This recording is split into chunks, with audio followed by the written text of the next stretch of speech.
MA final Hindi साहित्य के विद्यार्थियों नमस्ते। हम अध्ययन कर रहे हैं जायसी रचित पद्मावत महाकाव्य के सिंघलद्वीप वर्णन खंड का। अगला पद इस प्रकार है। मान सरोदक देखिए काहा, भरा समुंद अस अति अवगाहा, पानी मोती अस निर्मरतासु, अमृत बानी कपूर सुबासु, लंक दीप के सिला अनाई, बांधा सरवर घाट बनाई, खंड खंड सीढ़ी भई गरेरी, उतरही चढ़ही लोग चहु फेरी, फूला कमल रहा होय राता, सहस सहस पंखुरिन कर छाता,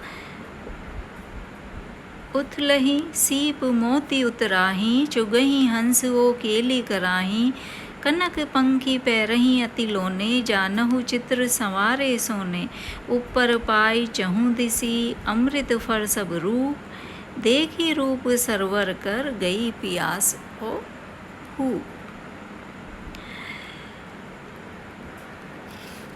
इस अवतरण में जायसी सिंघलद्वीप स्थित मान सरोवर के वैभव का चित्रण कर रहे हैं।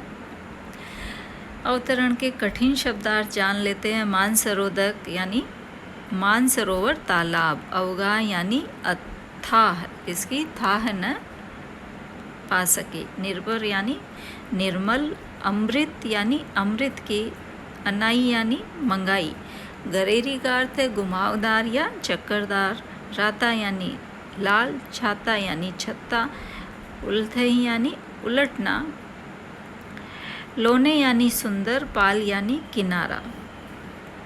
तो मान सरोदक देखिए काहा, भरा समुद्र अस अति अवगाहा। कवि जायसी कह रहे हैं कि मान सरोवर का तो देखना ही क्या, वह इतना गहरा है जैसे समुंदर ही भरा हुआ हो, अर्थात मान सरोवर का जल समुद्र के समान अत्यंत गहरा है। पानी मोती अस निर्मलतासु, अमृत बानी कपूर सुबासु,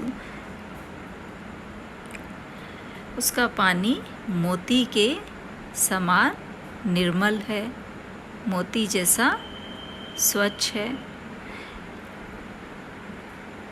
अमृत बानी कपूर सुबासु, और वह अमृत के समान है, उसका पानी अमृत के समान स्वादिष्ट और कपूर की सुवास से सुवासित है, कपूर की सुगंधि से युक्त है। लंक दीप के सिला अनाई, बांधा सरवर घाट बनाई। आगे कवि कह रहे हैं कि लंका द्वीप से शिलाएं मंगाई गई हैं और उनसे तालाब के घाट बनाए गए हैं। खंड खंड सीढ़ी भई गरेरी, उतरही चढ़ई लोग चहु फेरी, और उसके खंड खंड में घुमावदार चक्करदार सीढ़ियाँ बनाई गई हैं। चक्करदार सीढ़ियों का निर्माण किया गया है, लोग चारों ओर उतरते चढ़ते हैं। फूला कमल रहा होय राता, उस तालाब में लाल कमल फूल रहे हैं। सहस सहस पंखुरिन कर छाता, और उनके सहस्रों पंखुड़ियों के छत्ते हैं, अर्थात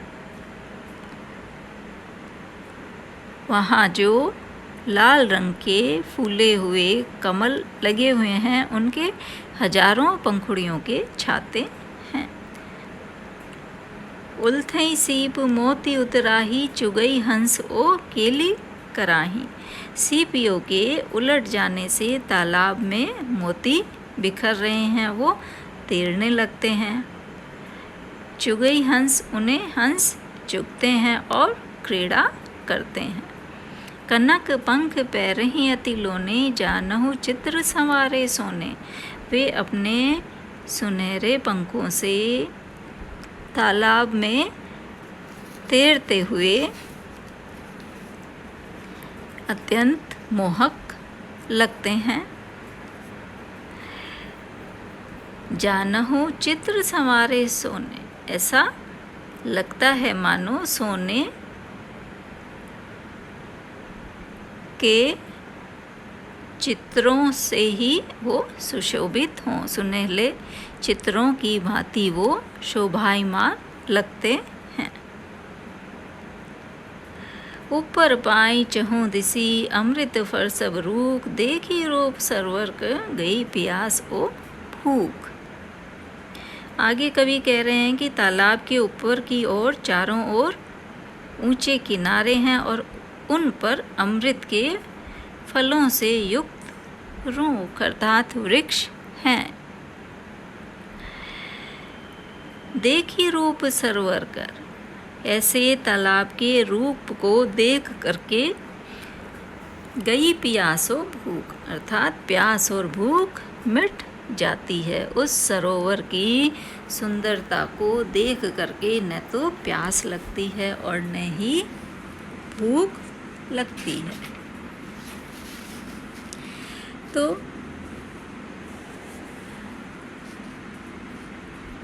उत्प्रेक्षा और अनुप्रास का सौंदर्य तो अवतरण में है ही। अंतिम जो पंक्ति है, गई पियासो भूख में जायसी ने फिर से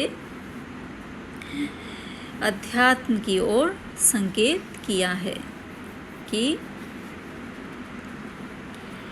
वहाँ पहुँचने के बाद में साधक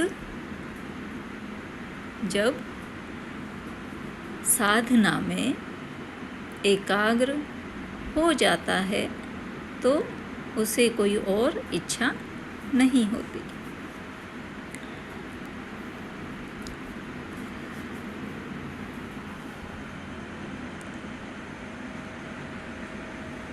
और हंस में कवि ने जीवन मुक्ति की अभिव्यंजना की है।